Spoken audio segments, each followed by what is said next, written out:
시작. 여호와여, 나의 대적이 어찌 그리 많은지요. 치는 자가 많소이다.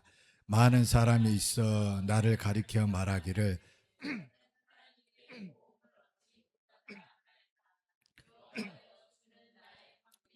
나의 영광이시요 나의 머리를 드시는 자니이다. 내가 나의 목소리로 여호와께 부르짖으니 그 성산에서 응답하시는도다. 자고 깨었으니 여호와께서 나를 붙드심이로다. 천만인이 나를 둘러치려 하여도 나는 두려워 아니하리로이다. 여호와여, 일어나소서. 나의 하나님이여, 나를 구원하소서.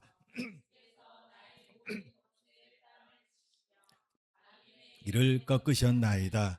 구원은 여호와께 있사오니 주의 복을 주의 백성에게 내리소서. 아멘. 1961년도에 그 러시아의 우주 비행사 가가린, 그 사람이 달에 최초로 가서 그 유명한 말을 남겼죠. 지구에 가보니까, 달에서 지구를 봐보니까 지구가 푸른 빛이더라. 그런데 그 넓은 우주에 아무리 찾아봐도 하나님은 보이지 않았다. 근데 10년 후에 미국에서 또 제임스 어윈이, 그 우주 비행사가 달나라에 미국에서 갔죠. 근데 이 제임스 어윈이 또 유명한 말을 남겼어요. 내가 달나라에 있는 동안 하나님을 너무너무 가깝게 느꼈다. 살아계신 하나님을 봤다라고 이야기해요. 그러니까 거듭난 사람은 골방에 있어도 하나님을 느낍니다. 근데 거듭나지 못한 사람은 뭐 우주에 있어도 하나님을 경험하지 못해요. 우리는 예수의 생명으로 거듭 태어나서 우리의 마음의 눈이 열렸잖아요. 그리고 주의 영광을 우리가 보고 있습니다. 그 영광이, 그 주의 영광을 보고 하나님을 보고 사는 것이 하나님의 뜻이에요. 로마서 8장에 보면은 로마서 8장에 그 합력하여 선을 이룰 때 시작. 우리가 알거니와 곧 그 뜻대로 부르심을 입은 자들에게는 모든 것이 합력하여 선을 이루느니라. 그러니까 하나님이 우리를 사랑하시는데, 하나님이 여러분들을 사랑하세요. 우리는 잘 못 느끼지만 하나님은 우리를 사랑한대요. 근데 그 사랑하기 때문에 그 뜻대로 우리를 불렀답니다. 우리를 부르시는데 하나님께서 내는 모든 것이 합력하여 선을 이루 가신대요. 우리를 사랑하기 때문에. 근데 우리는 이 말씀을 꼭 이렇게 사업장이 처음에 개업할 때 이 말씀을 해서 좀 어렵지만 하나님께서 합력해서 사업을 잘 되게 해줄 것이다 라는 그 말씀에만 이 구절을 많이 사용하는데, 그것뿐만 아니라 더 넓고 깊은 뜻이 있죠. 그 뜻대로 부르심을 입은 자에게는 그 하나님의 뜻이 뭐냐면 모든 것을 합력하여 선을 이루어 가는데요. 그 선이 뭘까요? 꼭 사업이 잘 되는 것뿐만 아니라 그 선이 예수님이, 누군가 그러죠. 선한 선생님이여, 예수님이 그러니까 예수님이 너희놈, 왜 나보고 선하다고 그러냐? 선한 분은 하나님 한 분밖에 안 계시다고 그러죠. 저거 왔나? 이것도 읽고요. 시작. 예수께서 이르시되 네가 어찌하여 나를 선하다 일컫느냐? 하나님 한 분 외에는 선한 이가 없느니라. 그러니까 그 합력하여 선을 이루어 가시는데 그 하나님, 하나님이 하나님을 이루어 가시는데 그 하나님이 뭐냐면 하나님의 뜻이에요. 하나님의 뜻. 전도서 7장에 보면 우리가 여기 봐볼까요? 시작. 범사에 기한이 있고 천하 만사가 다 때가 있나니 날 때가 있고 죽을 때가 있으며 헐 때가 있고 세울 때가 있으며 웃을 때가 있으며 슬퍼할 때가 있고 춤출 때가 있으며. 솔로몬이 백발이 해가지고 이렇게 그 허무함을 이렇게 이야기를 하면서 내가 살아왔지만 모든 것을 가지고 누려봤지만 헛되고 헛되다고 하면서 이 말씀을 성령의 감동 위에서 지었거든요. 무슨 이야기예요? 범사에 내가 열심히 살아왔지만 내 뜻대로 안 되더라 그 말이에요. 내 인생이 내 예상대로 안 되더라. 그리고 범사에 기한이 있고 천하 만사가 다 때가 있더라. 그게 무슨 거예요? 죽을 때가 있고 헐 때가 있고 뭐 이거는 내 뜻대로 안 되고 하나님의 뜻대로 되더라 그 말이에요. 그 이야기입니다. 내 뜻대로 아니라 하나님의 때에 하나님의 뜻대로 그 모든 일들이 이루어져 가더라. 솔로몬이 나이가 백발이 되어서 이제 죽음을 얼마 앞두고 솔로몬이 깨달은 거예요. 그러니까 내 뜻대로 아무리 여러분 내가 열심히 한들 결국은 하나님이 사랑하셔서 합력하여 선을 이루어 가시는 하나님의 뜻대로 하나님께서 결국을 우리를 선으로 인도로 하실 줄로 믿습니다. 그 합력의 선이 뭐냐면 합력의 선이 뭐냐면 하나님의 뜻대로 우리를 인도 가신다. 하나님의 뜻대로. 그러니까 우리 신앙생활은 하나님께 맞추는 거예요. 내 신앙의 방향도, 그러니까 어떤 일을 할 때나 우리의 삶의 모든 범사에 하나님, 이게 하나님이 기뻐하신 건가요? 이게 하나님의 뜻인가요? 그걸 항상 우리는 묻는 어떤 영적인 습관이 있어야 돼요. 이게 하나님이 기뻐하신가요? 목회할 때도 하나님, 제가 잘 가고 있나요? 하나님의 뜻대로 제가 잘 가고 있나요? 제가 사업을 하나님의 뜻대로 잘 하고 있나요? 제가 공부를 해도 하나님의 뜻대로 원하는 대로 내가 그 방향을 잡고 하나님이 원하는 방향을 항상 이렇게 물어야 돼요. 하나님 앞에. 그렇게 할 때 하나님께서 왜 우리에게 말씀하시지 않겠어요? 우리가 구하지 않고 두드리지 않고 찾지 않기 때문에 하나님의 우리의 음성을 듣지 못하는 거지. 그러니까 하나님의 뜻에 맞춰가는 것이 믿음이고 신앙생활입니다. 여러분 오케스트라에 보면 제가 오케스트라 지휘과 마스터 클래스를 제가 이수를 했어요. 그게 이수를 했는데 오케스트라 마스터 클래스 하면은 오케스트라가 한 30-40명이 있어요. 그러면은 이제 마스터 클래스를 해요. 근데 오케스트라 악보를 총보라고 그래요. 총보가 뭐냐면 우리는 여러분 음악학교에 보면은 뭐 단음표만 있잖아요. 멜로디하고 기껏해야 이제 피아노 악보 있지만 오케스트라 악보는 뭐냐면 오케스트라의 그 기본 뭐 한 16개 악기가 쫙 배열돼 있어요. 악보가 이렇게 커요. 악보 이렇게 커. 그래가지고 악기가 16개, 10개, 12개 쫙 있어요. 한 20개 악기 그 음표가 쫙 16개가 그 16개를 동시에 보는 거예요. 동시에 보고 오케스트라는 이렇게 지휘자는 연주하고 그걸 총보라고 그래요. 근데 총보로 그 지휘를 연주하기 전에 가장 먼저 하는 일이 음을 맞추는 거예요. 현악기, 목관악기, 금관악기, 타악기 그런 것들이 음이 맞아야 돼. 그러면 오보에 목관악기 오보에가 A음, 라음을 A음을 뿌 이렇게 불면 모든 현악기, 목관악기, 금관악기가 그 A음의 음을 맞춰요. 음을 맞추고 음이 맞아야 그 음을 딱 맞춘 다음에 그 다음에 모든 악기가 뭐 크기가 다르고 소리가 다르고 레벨이 다 다르거든요. 다 다르게 생겼어요. 그런데 음을 맞춰 놓으니까 지휘자에 맞춰서 이렇게 움직이면 아름다운 하모니가 나오거든요. 그러니까 우리가 교회가 마찬가지입니다. 교회는 왜 나랑 달라 생각이? 왜 나랑 똑같지 않아? 이러면 안 돼요. 우리는 다 다릅니다.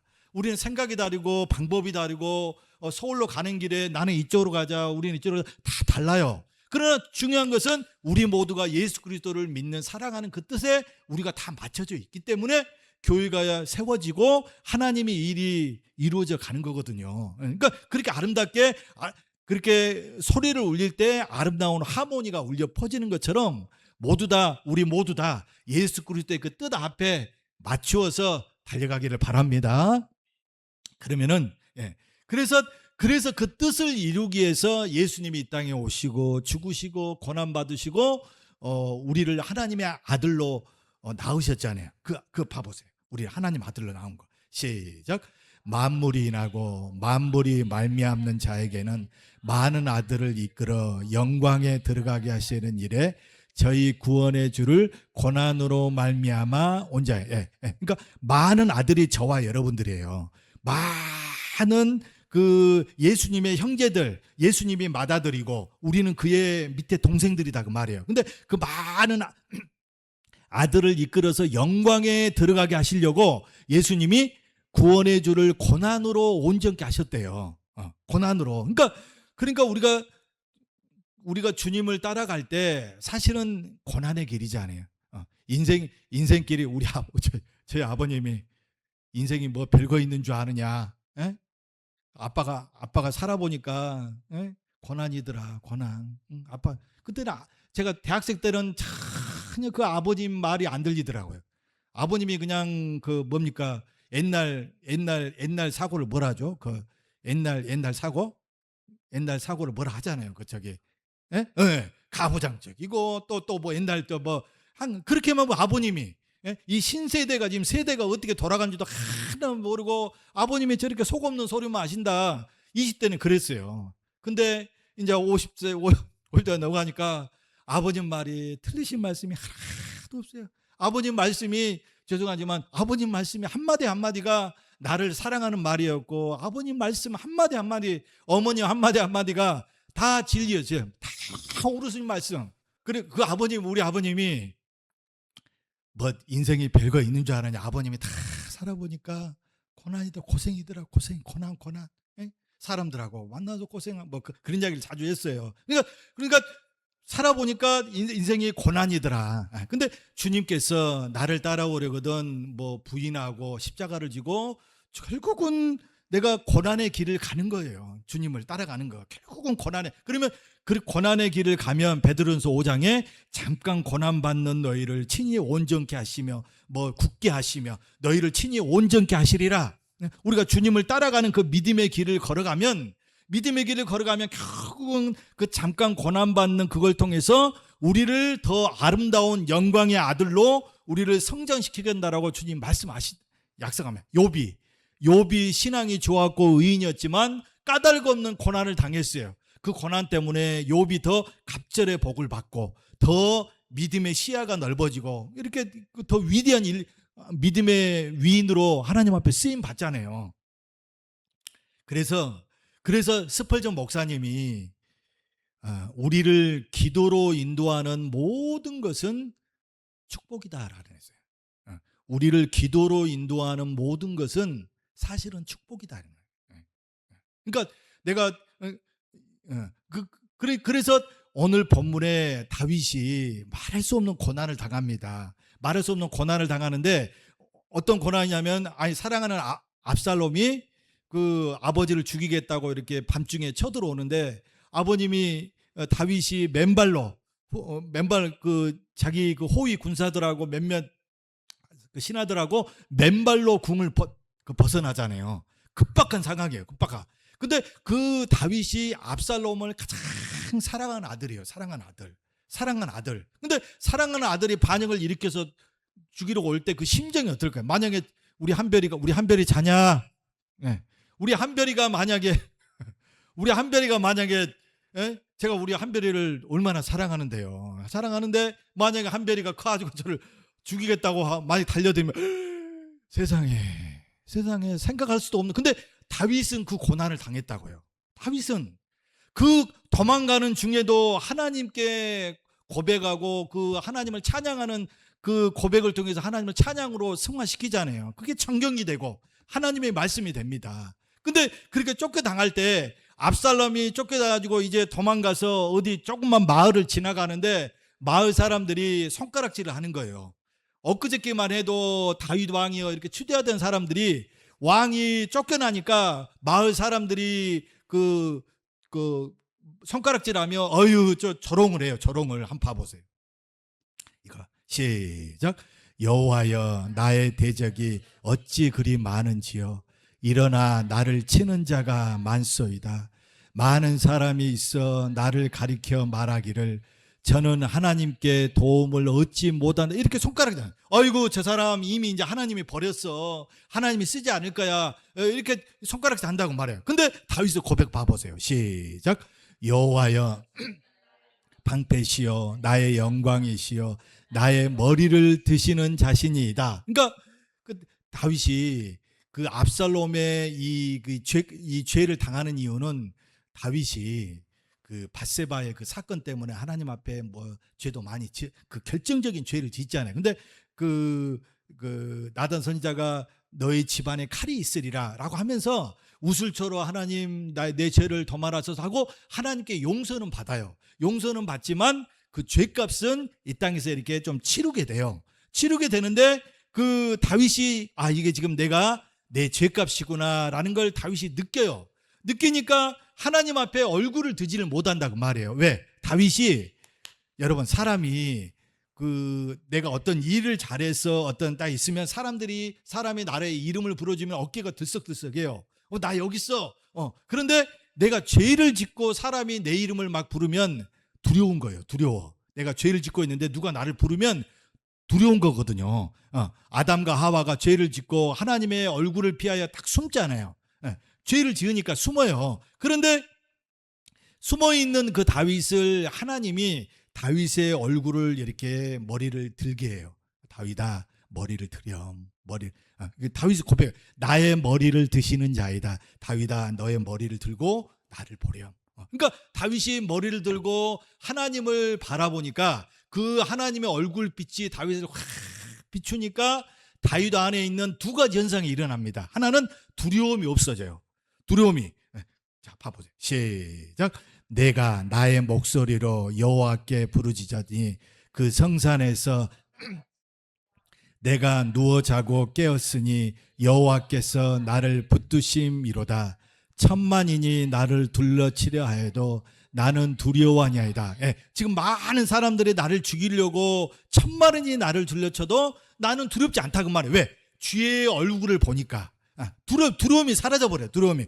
또 하나는 강력한 믿음이 딱 생겨요. 하나님께서 지금은 사람들에게 조롱받고 쫓겨난 도망 신세가 됐지만 하나님이 반드시 나를 이 구렁텅이에서 건져줄 거라는 믿음이 확 드는 거예요. 한번 봐보세요. 자, 시작. 여호와여 일어나소서. 주께서 나의 모든 원수의 뺨을 치시며 악인의 일을 꺾으셨나이다. 구원은 여호와께 있사오니 주의 복을 주의 백성에게 내리소서. 그러니까 강력한 믿음을 통해서 하나님께서 이 문제를 해결해 주시고 구원해 줄 것이라는 믿음이 확 드는 겁니다. 그러니까 다윗이 그 어려움 가운데 있을 때 어떻게 했다고요? 그의 눈을 들어서 믿음의 주에 온전케 하신 주님께 하나님의 얼굴을 바라봤다. 하나님의 얼굴을. 그러니까 나에게 어떤 어려움이 있고 고난이 찾아올 때 우리가 해야 될 일이 뭐냐면 머리를 들어 하나님을 바라봐야 돼요. 할렐루야. 머리를 들어. 왜? 하나님을 바라보면 무슨 일이 일어나냐? 하나님의 얼굴에 빛이 있거든요. 빛이. 구약 사람들은 하나님의 얼굴을 감히 쳐다보지 못했습니다. 하나님을 본 사람이 없었어요. 보면 다 죽었거든요. 근데 예수 그리스도가 우리 안에 있는 그 수건을 벗겨버리심으로 예수 그리스도 안에서 하나님의 얼굴을 볼 수 있도록 해주셨어요. 하나님 얼굴을. 그래서 지금 하나님 눈에 이 세상은 흑암이잖아요. 깜깜한 어둠의 주관자, 흑암의 권세자가 이 세상에 지금 주관하고 있어요. 그러나 그거 하고 있는데 우리 삶 가운데 일어나는 모든 하나님의 구원은 그 얼굴 빛으로 우리에게 비출 때 그 문제에서 빠져나오거든요. 한번 봐보세요. 시작. 하나님이여 우리를 돌이키시고 주의 얼굴 빛을 비추사 우리로 구원을 얻게 하소서. 이 말씀이 자주 나와요.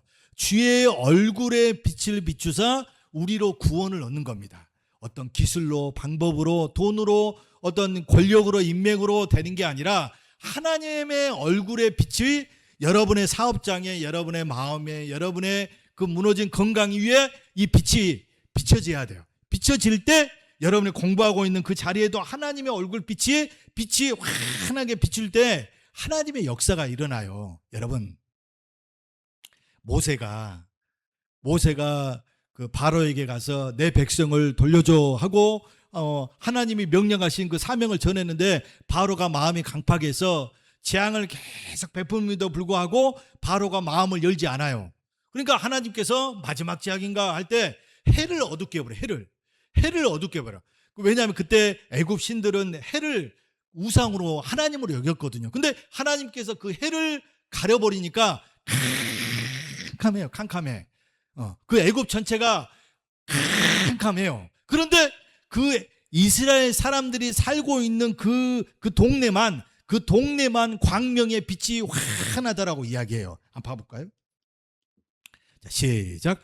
모세가 하늘을 향하여 손을 들매 캄캄한 흑암이 3일 동안 애굽 온 땅에 있어서 그동안은 사람이 서로 볼 수 없으며 자기 처소에서 이르는 자가 없으되 이스라엘 자손에 거하는 곳에는 광명이 있었더라. 지금 애굽의 종의 어디 구석에서 지금 이스라엘이 종살이 하고 있잖아요. 애굽 전체가 흑암으로 캄캄한데 그 이스라엘 자손이 있는 것만 하나님의 광명의 빛이 비쳐서 환하다라고 이야기해요. 이게 영적인 이야기예요. 영적인 이야기. 여기 봐보세요. 자, 시작. 어두운 데서 빛이 비치리라 하시던 그 하나님께서 예수 그리스도의 얼굴에 있는 하나님의 영광을 아는 빛을 우리 마음에 비추셨느니라. 이 말씀을 우리가 믿어야 돼. 왜? 우리는 여러분 세상에 힘 있는 것 같고 뭐 있는 것 같아도 그 하나님의 얼굴빛이 우리에게만 비치고 있어요. 주님이 말씀하시죠. 에베소서에. 이거 중요한 말씀이에요. 시작. 너희가 전에는 어둠이더니 이제는 주 안에서 빛이라. 빛의 자녀들처럼 행하기를 축복합니다. 주 안에서 빛이에요, 여러분들은. 그리고 빛의 열매는 모든 착함과 의로움과 진실함에 있느니라. 주 안에서 빛이신 여러분, 하나님의 빛이 항상 나를 비추고 있다는 사실을 잊지 마시고, 내가 어느 곳에서든지 공부를 하든지 뭐 사업을 하든지 누굴 만나든지 어느 곳에 있든지 하나님의 얼굴빛이 나를 비추고 있다는 사실을 명심하시기를 축복합니다. 어떤 고난이 와도, 제가 한번 말씀드렸죠. 그 유명한 바이올린 김민주라는 바이올리니스트가 있어요. 근데 유럽에 건너가지고 6살, 7살부터 아주 천재 소리를 들었던 그 김민주 바이올리니스트가 그 유명한 거기서 사사를 받고 유명한 교수님에게 사사를 받고 그 유럽에 가서 아주 천재 소리를 들으면 스트라디바리우스라는 그 유명한 그 악기가 있어요. 그 악기를 이렇게 대여를 해줘요. 대여를 해주기도 하고 또 판매를 하기도 해요. 왜? 특별한 천재들에게만 그 귀한 몇백 대 얼마 안 되는 그 스트라디바리우스 악기를 특별한 사람에게 대여를 한다든지 이렇게 팔기도 하고 그래요. 그런데 이 김민주 씨가 뭐 자기 있는 돈 아파트를 팔고 자동차도 팔고 다 팔아서 스트라디바리우스 그 바이올린을 300년 된 바이올린은 8억에 샀어요. 8억에 사가지고 돈이 없으니까 학고방한 원룸 같은 그 아파트에서 어디 여행도 안 가고 먹고 싶은 커피 한 잔도 마음껏 사 먹지 못하고 그 다음에 어디 가서 뭐 여행도 못 지고 그렇게 알뜰살뜰 돈을 아껴가면서 그 바이올린을 샀다고 말이에요. 그 바이올린으로 연주할 때는 모든 기쁨 그 기쁨이 거기서 나오죠. 그런데 그 8억에 샀던 바이올린이 몇 년 지나니까 23억 7천만 원. 23억 7천만 원까지 바이올린이 뛰었어요. 그 비싼 23억 7천만 원 바이올린을 영국인가 어딘가 영국인가 어디에서 가는데 2010년 12월 6일 그 영국에서 거기서 어디 광장 어디 골목길에서 5천 원짜리 샌드위치를 사려고 잠깐 바이올린을 옆에 놔두고 5천 원짜리 잠깐 이렇게 계산한 사이에 누가 바이올린을 훔쳐가 버렸어요. 세상에. 5천 원짜리를 훔쳐가 버리니까 어떻게 되겠어요? 누구 목사님이 생각나네 그냥. 23억 7천만 원짜리를 가져가 버렸으니. 그래가지고 이 김민주 씨가 과정을 생략하고 3년 동안 시금을 전폐해버려요. 3년 동안 시금을 전폐하고 연주도 못 나고 밖에 나가지도 못하고 그 죄책감에 엄청난 삶의 고난이 찾아왔어요. 시금을 전폐하고 집 밖을 못 나가버려요. 그래가지고 3년이 지나서 이제 조금씩 밥도 떠먹고 사람도 좀 만나고 이렇게 회복하면서 새로 가면서 새로운 인생을 살려고 조금씩 회복하는데 세상에 자기가 잃어버렸던 바이올린이 어디 사이트에 경매상에 올라온 거예요. 그래가지고 어떤 부자가 그 바이올린을 수백만 달러에 사가지고 자기 집안에 딱 걸어놨는데 어떻게 찾을 길이 없는 거예요. 그걸 단념을 하고 이 김민주 씨가 새로운 인생을 살았대요. 새로운 인생을 살면서 그렇게 스트라디바리우스 같은 비싼 악기는 아니지만 최선을 다해서 사오는 그 바이올린으로 작은 기쁨을 연주하면서 그러면서 김민주 씨가 인터뷰를 하는데 그 전문 잡지에 그래요. 그 바이올린을 잃어버린 다음에 그 엄청난 시련과 고난을 통과한 다음에 새롭게 태어났습니다. 그러대요. 새롭게. 내가 제 인생이 새롭게 태어났습니다. 예. 무슨 말씀을 드리는 거는 우리가 새롭게 태어났다고요. 그 고난이 아니었으면 그 고난을 통해서 우리의 인생이 여기까지 오게 됐잖아요. 그 스트라리 바리우스라는 악기는 300년 된 악기인데 지금도 그 소리의 공명을 흉내를 못 낸대요. 아니 지금 현대 과학이 이렇게 발달됐는데 아니 300년 된 그 고물상만한 그 소리를 왜 흉내를 못 내냐 그 말이에요. 소리를 왜 똑같이 못 내냐. 더 정밀하게 만들 수도 있고 할 수 있는데 근데 그 기술의 문제가 아니라 그 나무의 재료의 문제래요. 그러니까 스트라리 바리우스 그 바이올린의 그 악기 재료는 1300년대 중반부터 1700년대 사이에 엄청난 빙하기 때 유럽에 한파가 몰아쳤을 때 그 소빙하기 때 그 나무가 엄청난 그 혹한과 눈 비바람을 맞아가면서 나무들이 휘어지면서 나이테가 이렇게 엄청나게 촘촘하게 이렇게 맺힌대요. 왜냐하면 나무가 따뜻하면 나이테가 넓어지고 추우면 나이테가 촘촘하게 밀접하게 이렇게 붙던데요. 근데 그렇게 추울 때 소빙하기를 겪으면서 과정 가운데 그 겪은 그 나무 재료가 스트라리 바리우스 그 악기다 그 말이에요. 거기서 나온 재료만 바이올린 이야기하는 게 아니라 여러분의 삶이 또 우리의 삶이 지금 혹독한 겨울을 통과하신 분들이 계시잖아요. 혹독한 겨울을 지금 통과하고 계신 분들이 계시는데 그 혹독한 겨울을 무의미하게 보내시면 안 된다. 그 혹독한 겨울이 결코 헛된 것이 아니다 그 말이에요. 할렐루야. 그 고난이 그 혹독한 시련이 결코 무의미하고 헛된 것이 아니라 그 환난에 경한 것이 우리 안에 지극히 크고 영원한 영광에 중한 것을 우리 안에 이루기 위한 하나님의 놀라운 그 고난이 없으면 하나님 찾지 않고 그 시련이 없으면 내가 하나님의 얼굴을 들고 주님을 의지하는 마음 눈물도 안 나요. 그렇게 하나님을 찾고 내 안에 놀라운 하나님의 영광의 그 단단한 것이 그 시련을 통해서 여러분 안에 이루어지기를 주님의 이름으로 축복합니다. 우리 한들이가 우리 점심 때 또 점심을 쿠팡 뭐 배달해서 탁 시켜서 먹더라고요. 우리 한들이가 쿠팡에서 배달을 잘 시켜 먹어요. 근데 오늘 문득 무슨 생각이 드는 거는 우리 딸도 제가 딸을 너무너무 사랑하거든요. 근데 우리 수민이가 쿠팡에서 알바를 해요. 알바를 하는데 5시간, 4시간 해서 아주 그냥 남자가 하는 일을 이렇게 하는데 용돈도 이렇게 가서 용돈도 이렇게 많이 번대요. 그래서 그 땀을 펄펄 흘리면서 이렇게 한대요. 수민이가. 근데 우리 한들이도 그런데 쿠팡 한번 가서 그렇게 열심히 벌어서 그래가지고 그냥 쿠팡에서 음식 한번 시키면 2만 원, 3만 원이거든요. 근데 우리 한들이가 땀 펄펄 흘리면서 아빠 엄마가 2만 원, 3만 원 번 것이 얼마나 어려운 건지 그런 돈의 소중함도 배웠으면 좋겠어요. 마음이 그런 생각이 들더라고요. 고난 이야기 하니까 한들아 미안하다. 그러니까 우리 삶의 시련의 고난이 올 때 믿음으로 고난아 와라 하고 그 시련을 믿음으로 잘 통과하고 이겨낼 수 있기를 주님의 이름으로 축원합니다.